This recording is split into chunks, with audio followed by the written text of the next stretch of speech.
Hello दोस्तों, स्वागत है आपका स्टडी पॉइंट में।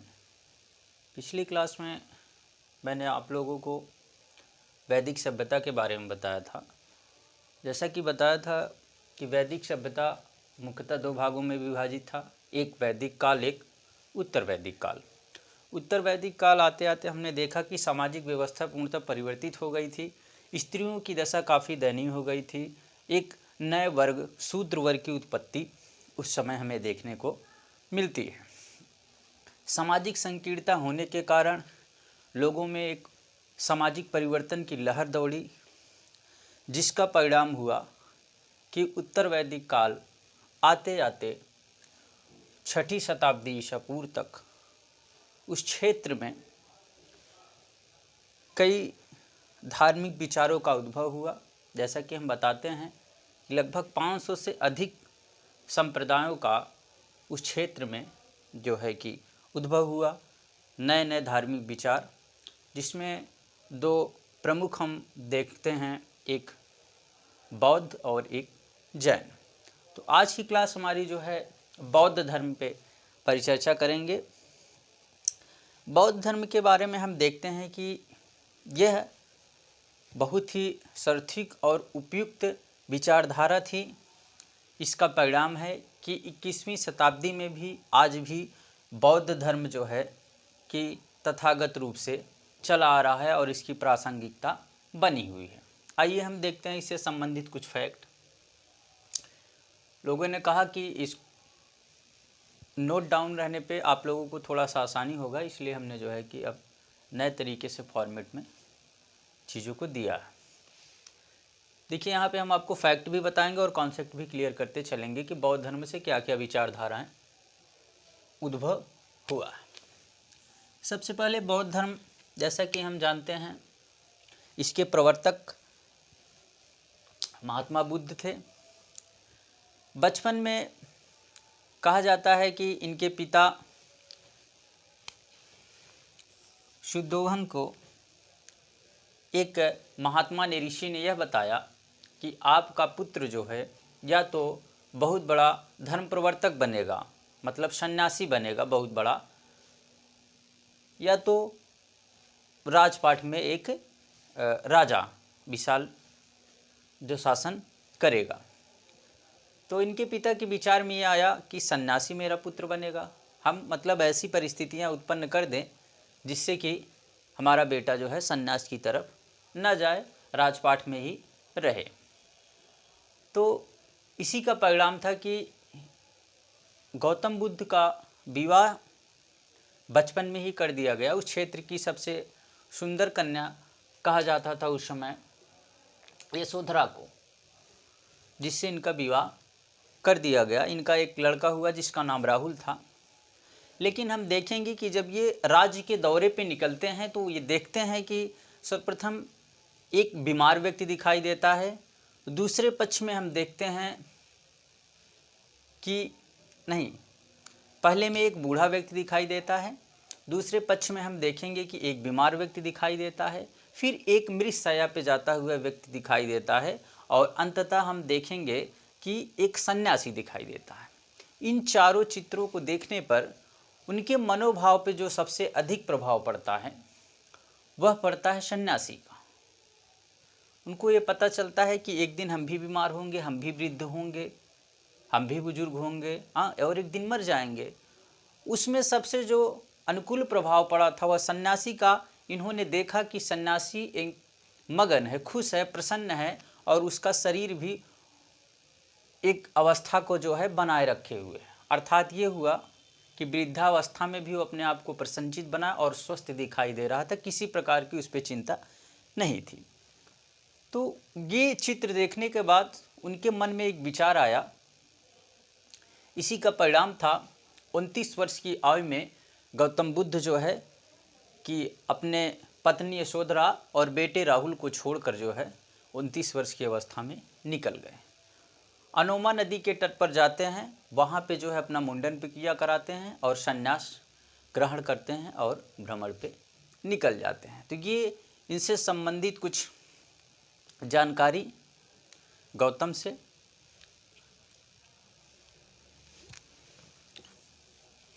जैसा कि हमने बताया कि बौद्ध धर्म के प्रवर्तक महात्मा बुद्ध थे। इनका जन्म लुम्बिनी जो नेपाल का एक तराई क्षेत्र है वहाँ पे पड़ता है ये लुम्बिनी। तो इनका जन्म लुम्बिनी में हुआ था 563 ईसा पूर्व के आसपास। हालांकि जन्म को लेकर अभी भी मतभेद है, फैक्ट निर्धारित नहीं है कि निर्धारित तिथि क्या है, लेकिन जो अक्सर हम लोग देखते हैं वो 563 ईसा पूर्व माना जाता है। ये शाक्य कुल से संबंधित थे। प्रवर्तक महात्मा बुद्ध जन्म लुम्बिनी नेपाल के तराई क्षेत्र में, शाक्य कुल से संबंधित थे।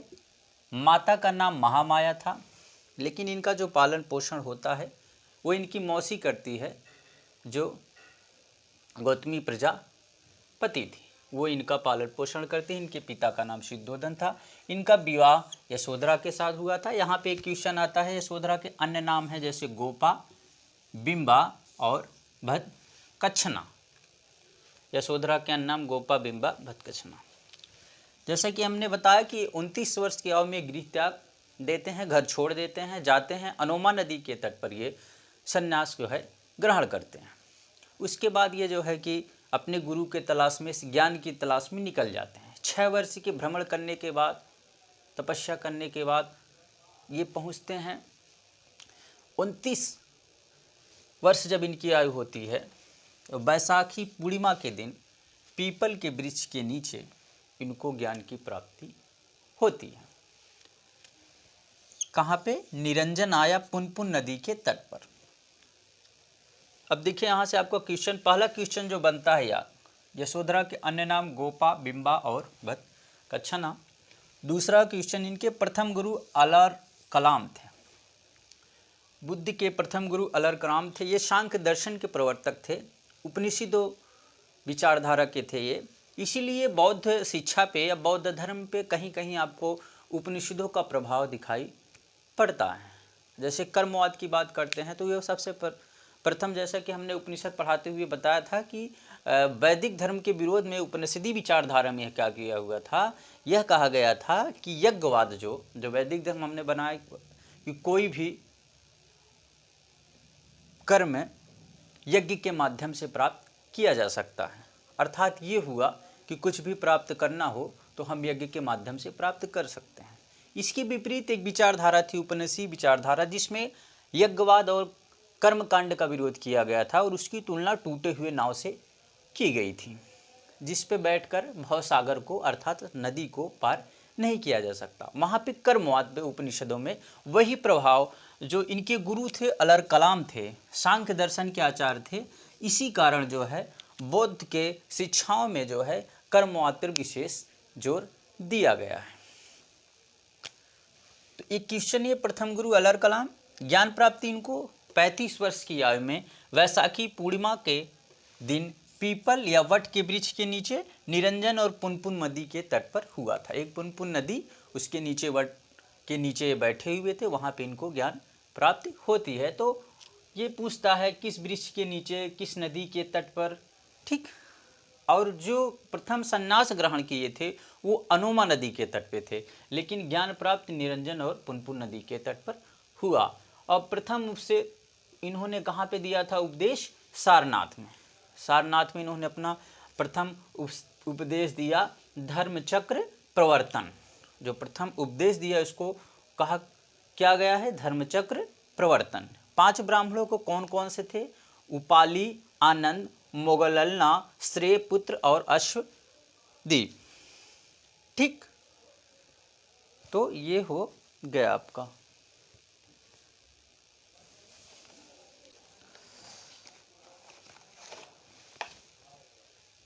इसको आप लोग नोट डाउन कर लीजिएगा, बहुत छोटा पड़ जाता है इसलिए थोड़ा सा दिक्कत है।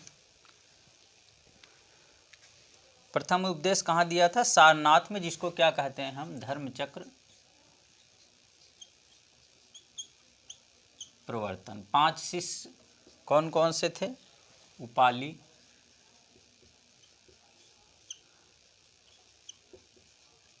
आनंद, मोगललना, श्रेय पुत्र और अश्व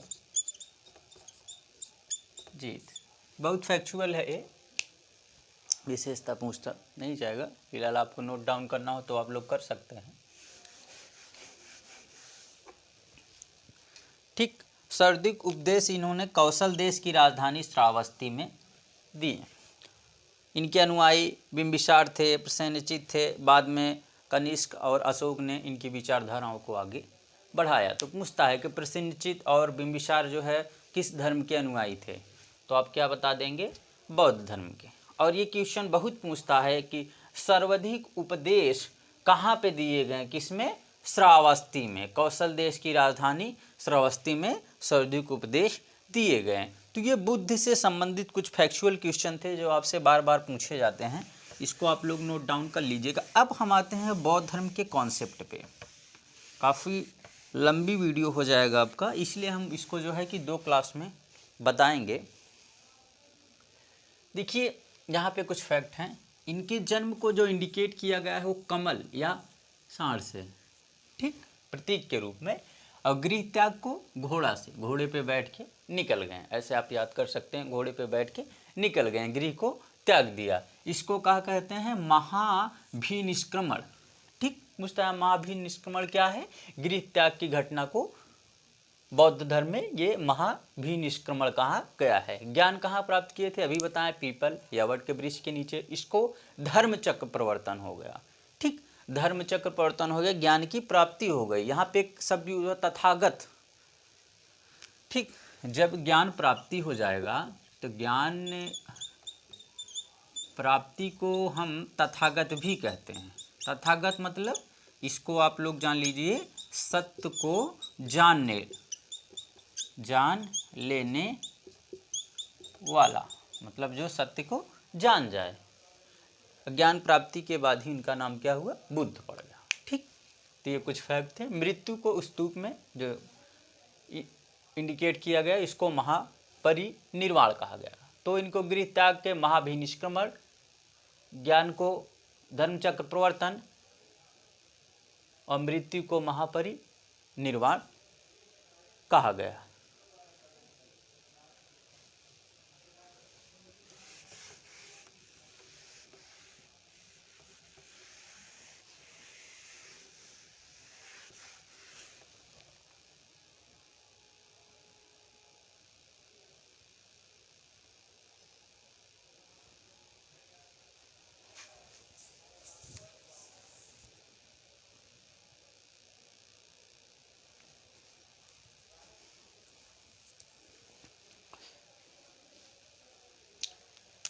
बुद्ध धम्म और संघ को इसमें क्या कहा गया है? त्रिरत्न। बुद्ध धम्म और संघ को कहा गया है त्रिरत्न। ठीक, त्रिरत्न किसे कहा गया है? बुद्ध धम्म और संघ को।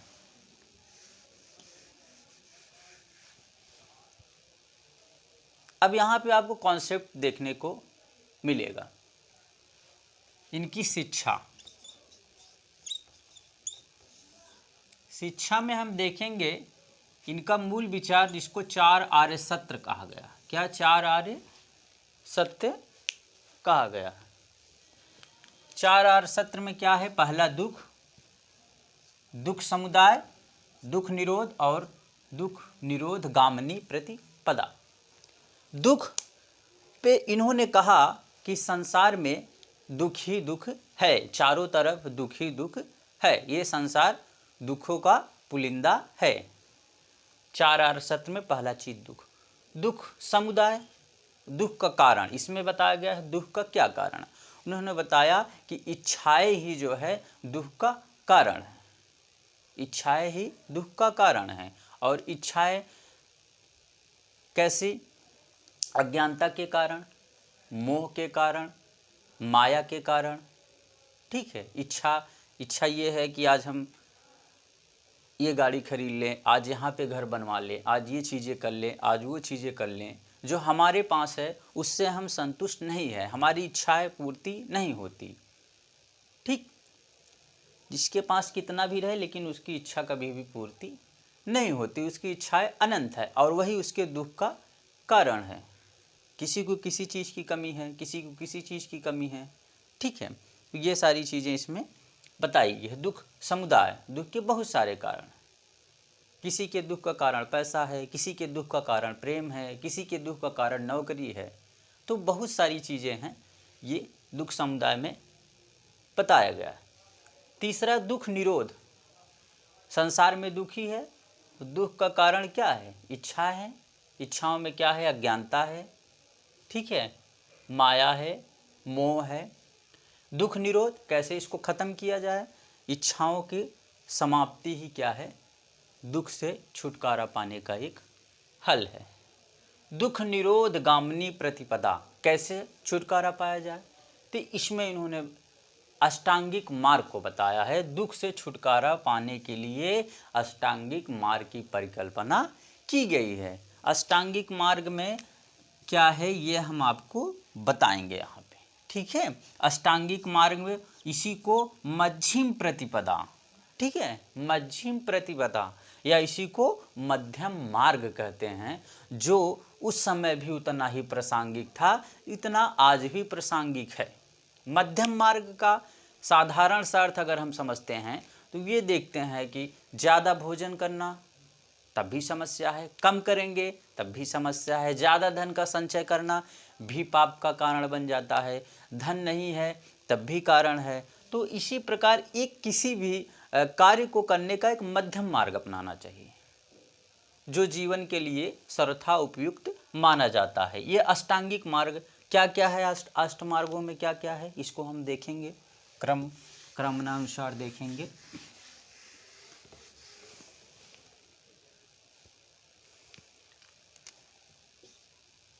सम्यक दृष्टि, सम्यक दृष्टि में हम देखेंगे कि यहाँ पे जो है कि दुख ही दुख है, यहाँ पे दुख ही दुख है, संसार में दुखी है, दुख का कारण ही क्या है? इच्छा है, ठीक है। दृष्टि से देखिए इसका कारण क्या है, और इसका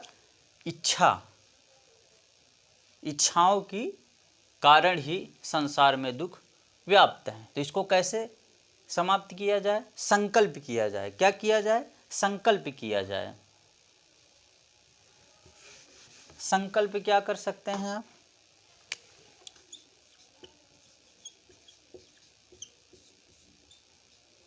संकल्प करिए, मोह को, विलास को खत्म करिए, विलासिता चीज़ें जो है उसको खत्म करिए। संकल्प करिए कि इतना इच्छा नहीं करेंगे जो हमारी समस्या का कारण बने। मानव प्रेम की बात करते हैं, संकल्प में ये मानव प्रेम की बात करते हैं, मानव के कल्याण की बात करते हैं, और जो विलासिता है, मोह है, उसको समाप्त करने की बात वो संकल्प में करते हैं। पहला क्या था? दृष्टि।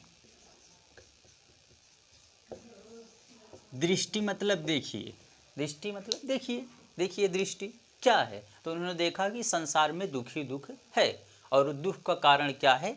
इच्छाएं हैं, ठीक है। असीम इच्छाएं ही दुख का कारण मानी जाती है, और इच्छा का त्याग कर देंगे तो ही जो है कि इससे मुक्ति मिल सकती है। दूसरा, संकल्प करिए, संकल्प करिए कि जो असीमित इच्छाएं हैं, विलासिता है, उसको हम समाप्त करेंगे, जो हमारे जीवन के अनुकूल हो ऐसे कार्य करेंगे, जो हमारे पास है उसमें संतुष्ट रहेंगे, जो नहीं है उसके लिए जो है कि नहीं परेशान होंगे, हाँ, एक धैर्य के साथ कार्य करेंगे, ठीक है। सुख रहने की बात इन्होंने कहा, मानव प्रेम की बात कही, प्रेम की भावना, मानव कल्याण की बात कही, संकल्प करिए, ठीक। तीसरा क्या है? वाणी। वाणी से किसी को चोट मत पहुंचाइए, झूठ मत बोलिए, ठीक है। सम्यक वाणी एक ये है कि किसी से आप अपने वाणी से कष्ट मत पहुंचाइए, ठीक है। सम्यक वाणी।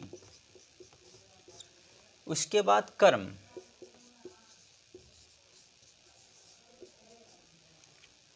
कर्म करिए, ठीक है। जैसे आज कहते हैं शॉर्टकट, कुछ प्राप्त करना हुआ तो शॉर्टकट तरीका ना अपनाइए। कर्म करिए निस्वार्थ भाव से। यहाँ पे उपनिषदों का प्रभाव देखने को मिलेगा। निस्वार्थ भाव से अपना कर्म करिए, उसमें किसी प्रकार का स्वार्थ ना हो, अपने आनंद के लिए कोई कार्य करिए। कर्म करिए, जो इच्छा होगी वो, जो फल होगा वो मिलेगा। तो स्वार्थ रहित कर्म की बात इन्होंने कहा है। अगर आप कोई अपेक्षा करके कुछ कार्य करते हैं, कुछ कर्म करते हैं, तो आपके दुख का कारण बनेगा कहीं ना कहीं। जीविका,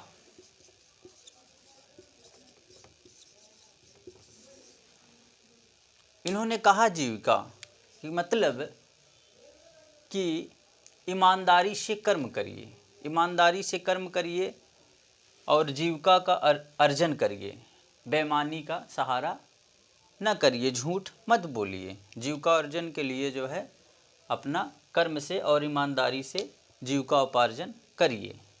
ठीक है, तो ये चीज़ें जो है इसमें बताई गई। ईमानदारी से जो चीज़ें अर्जित हो उससे अपना जीवन यापन करिए। गलत कार्य के द्वारा अर्जित किया हुआ कोई भी चीज़ ज़्यादा समय तक जो है नहीं चलेगा, वो आपके कष्ट का कारण बन जाएगा। तो 4 हो गए, नहीं 5 हो गए आपका। अभी आपको हम देखते हैं सम्यक प्रयास भी बोलते हैं वह या व्यायाम। ठीक है,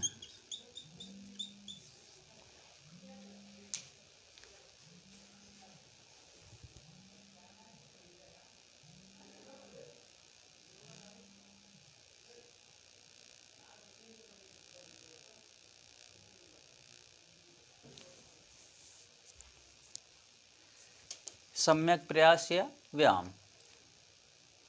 फ़ोन फ्लाइट मोड पे फ़ोन आ गया था तो उसमें थोड़ा सा डिस्टर्ब हो गया। ये प्रयास या व्यायाम मतलब ये है कि इच्छाओं को समाप्त करने के लिए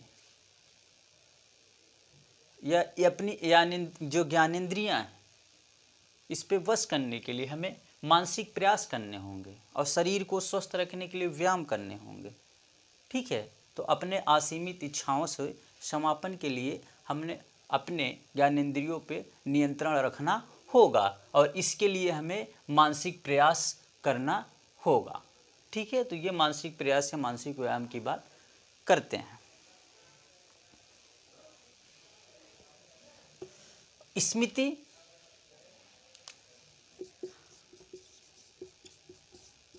स्मृति मतलब यह आप जानते हैं कि नश्वर है, हमारा जो शरीर है नश्वर है। अगर आप यह जान जाए ये हमारा शरीर नश्वर है, ये आपके दिमाग में हमेशा रहे कि हम ऐसा नहीं है कि कभी ख़त्म ही नहीं होंगे, हमारा शरीर कभी जर्जर भी नहीं होगा, तो नश्वर है, आज आए हैं तो कल जाएंगे। ये विचार अगर हमारे दिमाग में शरीर में ये व्याप्त रहेगा तो हम कोई भी गलत कार्य नहीं करेंगे और ईमानदारी से अपना जीवन व्यतीत करेंगे। तो यह नश्वर है, एक दिन जो है इसका समापन होगा। यह जब सत्य का हमें ज्ञान रहेगा तो हम बुराइयों के दूर रहेंगे, ज़्यादा बुराई नहीं करेंगे कि भाई चलो आज हम इतना धन अर्जित कर लिए, गलत तरीके से हमने धन अर्जित कर लिया, ये घर बनवा लिया, ये चीज़ें कर लिया, ऐसा पद एक ना एक दिन हमको तो जाना ही है। तो ईमानदारी से अपना कर्म करें, ईमानदारी के कर्म और उससे जो चीज़ें प्राप्त हो उससे अपना जीवन यापन करिए और एक सीमित इच्छा की पूर्ति रखिए। यह जो है स्मृति में बताया गया है। और अंतिम है आपका समाधि।